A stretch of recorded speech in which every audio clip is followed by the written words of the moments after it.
इसको हम लोग वॉइस मॉडिफिकेशन बोलते हैं। जोर से आप बोलने लगते हैं, उसमें कोई बुरा नहीं, वो उसको उसकी बात नहीं करनी पड़ती, लेकिन आपके लहजे में बातचीत करने या उद्देश्य में नम्रता दिखाई, हम्बल और प्यार झलकना चाहिए। क्योंकि आफ्टर ऑल हम लोग प्रचार क्या कर रहे हैं? गुड न्यूज, है ना?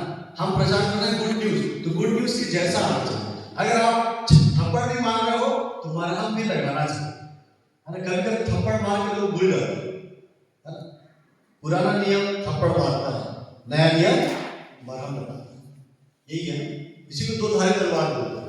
इब्रानियों 4:12 परमेश्वर का वचन दो धारी तलवार, एक तरफ से मारता है, दूसरे तरफ से मलम लगाता है, बचा देता है। पुराना नियम हम लोग पापी हो याद दिलाता है, और नया नियम पाप क्षमा हो गए हैं वो भी याद दिलाता है।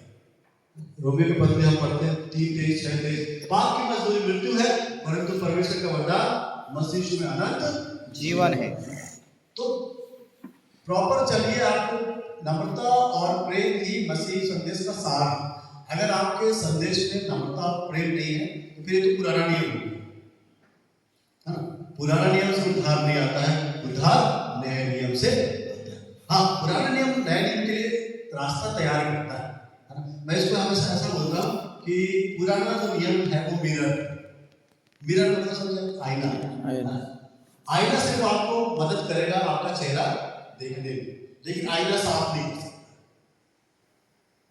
नया नियम क्या है? नया नियम वाटर है जो साफ करता है। पुराना नियम सिर्फ आपको दिखाएगा ये आपका प्रॉब्लम है, नया नियम उसको हल कर देगा। इसलिए हमारा जो आचरण है नए नियम के अनुसार होना चाहिए, नम्रता और दीनता। आप इमेजिन कीजिए जब यीशु मसीह प्रचार करते रहे होंगे, क्या नम्र और दीन थे। ठीक है, कभी कभी उन्होंने गुस्सा भी किया, वो कॉन्टेक्स्ट अलग है। अब इसको भी देखिए, कॉन्टेक्स्ट में बताया यीशु मसीह ने क्या किया? कोड़े उठाए और जानवरों को मार किया। तो कुछ लोग जो हिंसा करते हैं क्या बोलते हैं? यीशु मसीह ने भी तो कोड़े उठाए थे, फिर आप ये गलती कर रहे हैं, टेक्स्ट को गलत जगह गलत कॉन्टेक्स्ट में फिट कर रहे हैं। और वो तो यीशु मसीह ने लोगों को कोड़े मारे नहीं, यीशु मसीह ने लोगों को कोड़े नहीं मारे थे। किसको मारे थे? जानवरों को निकालने के लिए, जानवरों को निकालने के लिए। तो वो अलग चीज है, बाकी मैसेज और आचरण लोगों के लिए नम्रता और प्रेम ये हो जाता है। कभी कभी हम लोग अपना चीज पूरा करने के लिए कठोर होकर बोलेंगे, घमंड हो जाएंगे और फिर अपने आप को जस्टिफाई करेंगे, नहीं मैं सही था, मैं देखो दाऊद ने भी तो किया, दाऊद ने भी तो गोलियत को मारा। तो क्या आप चर्च के किसी लोग को मार सकते हो कि दाऊद ने गोलियत को मारा बोल के? नहीं मार सकते, वो कॉन्टेक्स्ट अलग है। वो गोलियत आज के समय में गोलियत क्या है? गोलियत तो बुराई का प्रतीक है, गोलियत शैतान का प्रतीक है। गोलियत कोई व्यक्ति नहीं है कि आपने बोतल उठाया और मार दिया, वो बुराई है।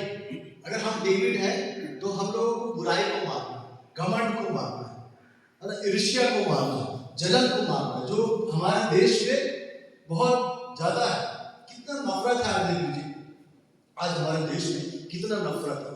मतलब जाति को लेकर, धर्म को लेकर कितना ज्यादा। एक ही कम्युनिटी है जो सबको बैलेंस करके चल रहा है, तुम पृथ्वी के। लोग बोलते हैं यासिर अली को कितना भी मारो पीटो तो हथियार नहीं उठाते, क्यों उठाएंगे? हमारे को माना किया। कभी कभी अपने दोस्तों के साथ बातचीत होता है, मैं इसको बोलता हूँ कि हमारा परमेश्वर कमजोर नहीं है कि लड़ने के लिए अपने लोगों को आगे तुम मेरे लिए लड़ो। हमारा परमेश्वर क्या बोलता है? तुम बैठ जाओ, मैं लड़ूं, है ना? तुम्हारी लड़ाई मैं। वो इतना कमजोर नहीं कि अपने लोगों को आगे करता है, अपने बंदों के लिए तुम मेरे लिए लड़ो, तुम मेरे मंदिर के लिए लड़ो, तुम मेरे चर्च के लिए लड़ो। नहीं, हमारे परमेश्वर पीछे। ये मैं बात कर आपस में, ये चीज उनको डायरेक्ट नहीं बोलूँ। मैंने बताया कुछ चीजें जब आप डायरेक्ट उनको बोलेंगे उनको हर्ट कर सकते हैं, लेकिन आपस के बीच बात चीजें समझने के हिसाब से मैं इस चीज को बोलूँ। कोशिश कीजिए कि आप के लहजे में नम्रता भी रहे और आपका प्रेम भी रहे। और नीति वचन में लिखा हुआ है, ऊपर जाने से पहले नम्रता होती है, नीचे जाने से पहले घमंड होता है। अगर कोई व्यक्ति नम्र दिखाई दे रहा है तो आप समझ जाइए ऊपर जाए। ऊपर मतलब डर नहीं, ग्रेट होगा, महान बने। कोई व्यक्ति बहुत ज्यादा एरोगेंस कर रहा है, घमंड की बात कर रहा है, समझ जाइए नीचे जाए, पतन हो जाएगा उसका, ये आप समझ जाइए। आप अगर आपके लहजे में सेवा में नम्रता है, आपको परमेश्वर ऊंचा उठाए, क्योंकि लिखा हुआ याकूब अपने पत्र में लिखता है कि परमेश्वर दीनों को शिरोमणि, घमंडियों को नीचा करता है। मरियम वही गीत गाई थी ना,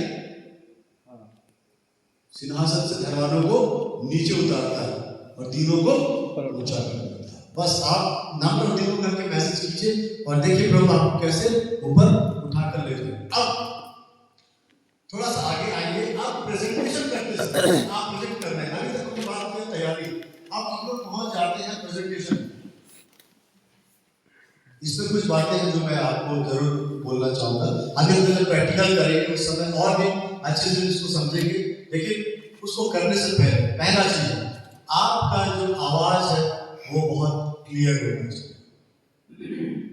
आपको